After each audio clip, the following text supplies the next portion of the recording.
The Apple leather case costs about $45 US, which is like $30,000 Canadian. So instead, I'm going to show you how to make your own at a fraction of the cost. They're like pretty much the same thing. First, you'll need the leather of your choice, a knife, rubber cement, a brush, and an iPhone case. These are optional to make your edges look nicer and a dummy iPhone to check, but not necessary. And all of that will give you something comparable to this, the Apple leather case. You won't get the fancy microfiber lining, but no one will see that anyways. So let's get started. First, cut out a piece of leather that extends beyond the iPhone about 2 to 3 centimeters. I use a thin stretch leather here so it's easier to work with. Place it on top and fold it halfway right up to the edge of the camera hole. Now take the rubber cement and apply it in a single strip on the case and the same amount on the leather. Use a brush to stroke evenly on both surfaces and ensure it's spread evenly. Rubber cement requires air to dry first before attaching, so set a timer for about 5 to 8 minutes and go have a bagel.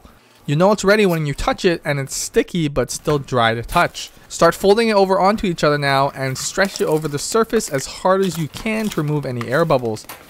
Now do the same thing but up until the edge you glued previously. Make sure you've glued a little over the edge to ensure you don't miss any spots, but don't start gluing the edges just yet. Wait 5 to 8 minutes again and repeat the stretching motions.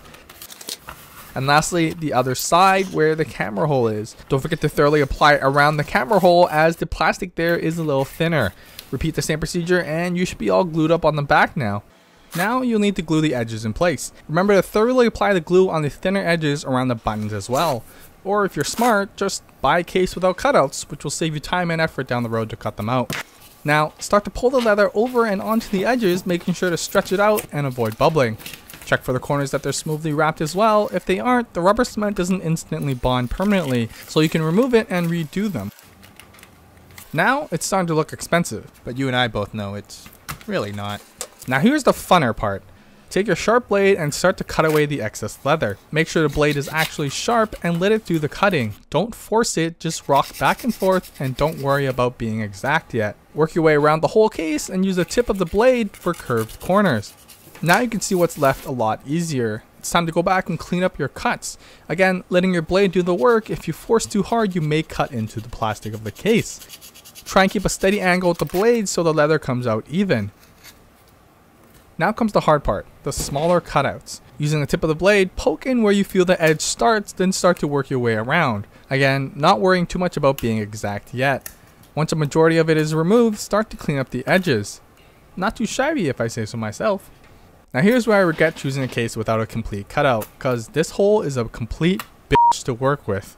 But again, use the tip to work your way around, or just buy a case without a hole like this.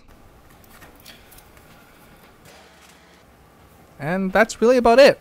Pop your iPhone in, and you've just saved yourself several dollar bills, y'all. Minus everything you used, of course, so really not that much. If you got the time, you can clean out the edges and even stamp your own logo in it and be cool as a motherfucker.